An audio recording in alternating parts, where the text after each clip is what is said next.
Po mga kababayan, ma'am sir, actually good morning pa lang. This is Jam, the Filipino channel na niya pong lingkod. So today is August 13, 2026 at tayo ngayon napupunta dito yan sa may Baclaran na Chowking. Dito yan sa may Boulevard Paranaque, dito yung Baclaran Paranaque. Dadalhin natin sa SMDC Jazz Residences sa may Metropolitan Avenue, corner ng Nicanor T. Garcia Street, Santa Cruz, Manila, ay Makati. Okay. So magbabalik po tayo mamayang konti po. Pag nakuha na po natin sila, disclaimer lamang po ang content po natin ay kalsada at hindi ang passenger. Kaya nga naman sakasakali man po na may marinig kayong mga pangalan ng lugar, pangalan ng tao, pangalan ng organizations, government of private man yan, ay wala pong kinalaman ng channel na ito at wala pong pinapatungkulan. Lahat po ng pinag-uusapan dito ay pawang dito lamang po yan sa loob at wala pong pinapatungkulan sa labas. Okay, babalik po tayo mamaya unti po. Pampanga dahil sa pagulang dulot ng habagat. Sinabi sa DZMM ni Pampanga Governor Lilia Pineda na kahit may mga pagbaha, ilang residente lang ang nananatili sa mga evacuation center dahil pansamantalang tumutuloy sa kanilang mga kaanak. Pinag-aaralan na rin ng provincial government ang rekomendasyon ng National Irrigation Administration na magtayo ng sabo dam sa kahabaan ng Pampanga River na magagamit ding irigasyon sa mga magsasaka. Ang probinsya ko lang ang sinasabi ko, hindi lang na yung flood control, tama na. Kasi hindi naman nakakatulong palala pa kami. Okay. So kasi yung situation namin, kung gagawin ni Nia yan, ang cooperate dapat ng DPWH at saka yung Nia, kasi may ginawa siya dito sa amin pagkaroon siya ng Sabo Dam, ngayon wala nang masyadong tubig, hindi na kami lumulubugan na dito. So naging effective siya. Itinas na sa search and retrieval operation sa paghahanap sa mga binatilyong pinangangambahang nalunod matapos pagayin ng malakas na agos ng Marilao River sa San Jose del Monte City sa Bulacan. Sila nang natagpuan ng labinang isa sa mga biktima na floated ang katawan at halos hindi na makilala. Patuloy namang hinahanap ang tatlo pang biktima, kabilang ang 13 anyos na sina Ron Jean Alseco at Bryson de los Reyes at ang 17 anyos na si John Norbert Lipay. Sinabi sa DCFM ni San Jose del Monte CBRRMO Head Gina Aizon na Lunes nang magkayayaan ang mga batang maligo sa ilog sa kasagsagan ng habagat. Nakikipag-ugnayan na rin ang lokal na pamahalaan ng San Jose del Monte City sa bayan ng Marilao para mapalawak ang paghahanap. Declared na po na retrieval operation kasi after 3 days po, Monday po ito na lunes bago mag-alas 3. So, possible po na talagang retrieval na po siya. Kasi nag-land search na rin po ang team. Nag-search na rin po sa mga hospital, sa mga community, kung meron possible na umahon at nakuha nila na bata. Kanya lang negative po Arestado ang magbabarkadang edad 20 at 16 sa pagnanakaw ng tatlong cellphone sa construction site sa Barangay Holy Spirit, Quezon City. Nauna ng CCTV ang dalawang umakyan sa ruta. Pinangay ng isa ang mga cellphone habang nagsilbing lookout at kaibigan. Nadiskubre na lang ang pagnanakaw ng pag-ising ng isang construction worker na wala na ang mga nakacharge na cellphone. Nasa kustodiya na ang 20 anyos na suspect habang isa sa ilalim sa social intervention ang 16 anyos na binatilyo. Hindi na na-recover ang mga ninakaw na cellphone. Wasak naman ang bahagi ng trailer truck matapos bumangga sa bus sa MacArthur Highway sa Valenzuela. Sinasabing galing Batangas ang trailer truck unang mawalan umano ng preno, kaya inararo ang mga metal barrier sa gitna ng kalsada saka sumalpok sa bus. Pansamantalang isinara ang southbound lane ng kalsada dahil sa nagkalat na basag-basag na windshield. Walang naiulat na nasaktan sa insidente. Vice President Sara Duterte impeachment trial. Nanindigan ang House Prosecution Team na walang mali sa social media post ni Private Prosecutor Attorney Armando Liputan na hindi pinapayagan sa cross-examination ang misleading question. Ito'y matapos kastiguhin ng depensa si Liputan na mistulang pinapatungkulan ang sagutan ni Private Prosecutor Lorna Mabunan at Defense Counsel Christine Ferrer. sinabi sa CMS, Gracias, Rafa. Pila na ako yung pila. Na walang masamang intensyon sinimutan Sa sa RCBC kanyang ata daw to beach. RCBC na nga yun. RCBC, I mean, kanang ano ba? Sa RCBC daw na yun. na walang nalabag sa Senate impeachment rules dahil wala namang nabanggit ng merito ng kaso. Ang sabi sa rules, do not comment on the merits. No? Merits daw. So kapag procedural, that includes the issue misleading, ang tanong namin, meron bang violation?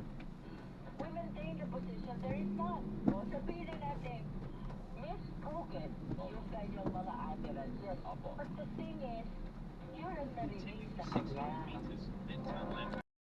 Dito. I will express our highest respect and regard to the impeachment court. Ano man ang maging ruling sa impeachment court regarding the concern that was raised by Na, dili mo to kada. Tara mo try dyan. Para siya sa clinic try dyan. Gusto sana natin ang enlightenment and guidance. When at the moment, Sabi ko, iba daw, unang na-update na, pag kita ko lang, kita na lang Dili na sa ako pang ibigtulan kayo. Di ba niya nakulag, madali yun, ito na, ano makaag. Ayun, Wala okay. kayo. Kumain na siya kayo. Sa pagitan ng prosecution at defense team ng impeachment trial. Klaro dyan, klaro na tulo. Klaro kayo kaya pala na, Si Corona Kaya pala, hindi ko na impeachment po. trial defense lawyer attorney Jose Roy III. Normal naman ang sagutan sa kasagsagan ng paglilitis. Gaya na nangyari sa pagitan ni na attorney Lorna Capunan ng prosecution at attorney Christine Ferrer ng defense team. Pero may kapangyarihan ng hukom na awatin o disiplinahin ang mga abogado bago mauwi sa personalan ang kanilang balat.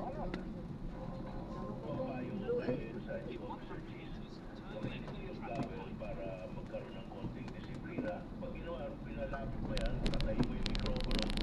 Wala mo diretso yan. Susunod ka mo yan. Matatauhan yan. Naniniwala rin si dating Supreme Court Associate Justice Adolfo Ascuna na nasa kamay ng presiding officer ang pagpapanatili ng kaayusan sa Senate Impeachment Court. Nararapat din anyang magbigay ng mas malawak na pag-unawa ang mga pagpatagal na sa legal profession para maiwasan ang pangkahan ng mga tao.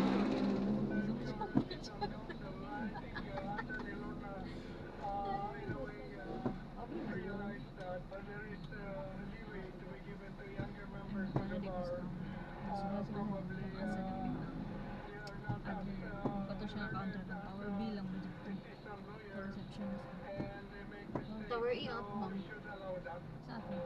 Matong na para ilang naman sa defense team, dapat And elevator? busisiin ang nilalaman ng tensyon sa pagitan ng dalawang panig sa impeachment trial kahapon. Pero kung Sinabi dito sa gapin DZMF pa, ni mas Defense mabuwa. Team Deputy Spokesperson Attorney Justin Gular na inaalmahan ng kanilang panig ang mistulang pagpapalabas na sinabi ng legal counsel na si Christine Ferrer na pinapayagan ang sinasabing misleading questions sa cross-examination dahil hindi ito kailanman binanggit ng abogado. Panawagan ni Gular, huwag masyadong ituon ang atensyon sa sagutan ng dalawang panig at huwag hayaang lumabas pa ito sa korte dahil hindi naman aniya tungkol sa mga abogado ang paglilitis. Hindi po natin masyadong bigyan ng focus or bigyan ng focus yung mga nangyayaring, tension or mga executive lawyers. Ang tingnan po natin at busisiin po natin bakit nagkaganon, bakit may tension. Tingnan po natin yung ebidensya. Tingnan po natin whether na-present na ba siya, whether na-challenge na siya. Huwag po natin pabayaan na we go beyond that. Ay, dali mo na tubak ko.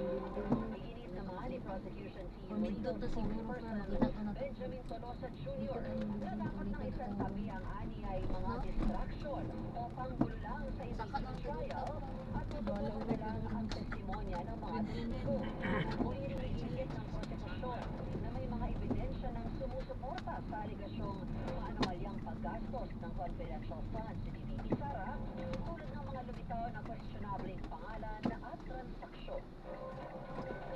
Kahit na hindi pa tayo pumupunta dun sa pagkakakilanlan nito ni Mary Grace Gatos, ang importante na ang detalye na nailahan dyan, ang testigo natin ng kay Mary Grace Gatos, nabigyan siya ng 70,000 pesos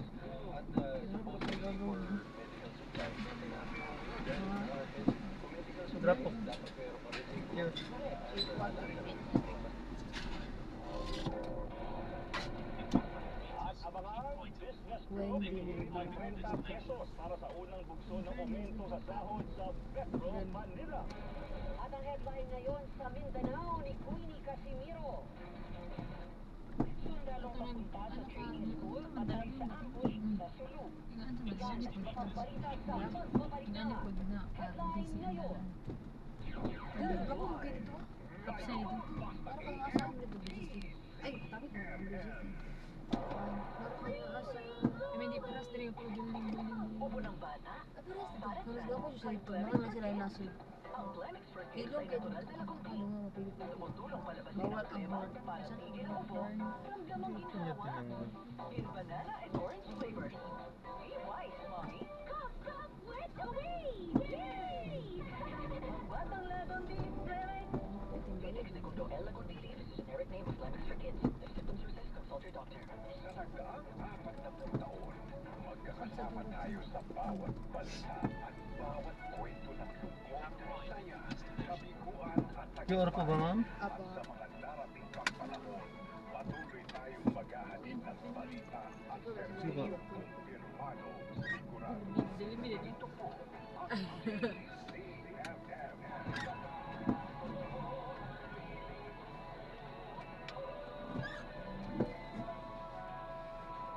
Ano pa yung Yan ako. Thank you po.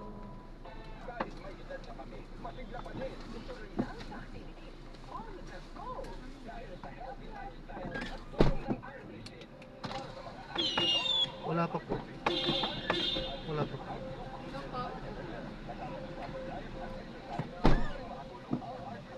Wala pa po, ma'am. Nag-okay ba sa inyo? Saan po? 170. Nag-okay na. Baka mahina signal po. Ayan, nag-ano na. Mahina signal, na-delay lang. Sige ba? Po? Na-delay lang. Okay na. Sige po, sige po. Sama-sama sa pagtutulungan, mas gagaan ang ating kinabukasan. Tara na't umaksyon kasama sina Tita Winnie Cordero. Yan ang ano, kaya ayaw namin yung mga... Ayan, sunod drop na natin sila. So maraming salamat po sa panonood. Hanggang sa muli po, ingat. God bless. Paalam po muna kung samantala tayo ay gagawa ng ibang video sa ating susunod na mission. Paalam po.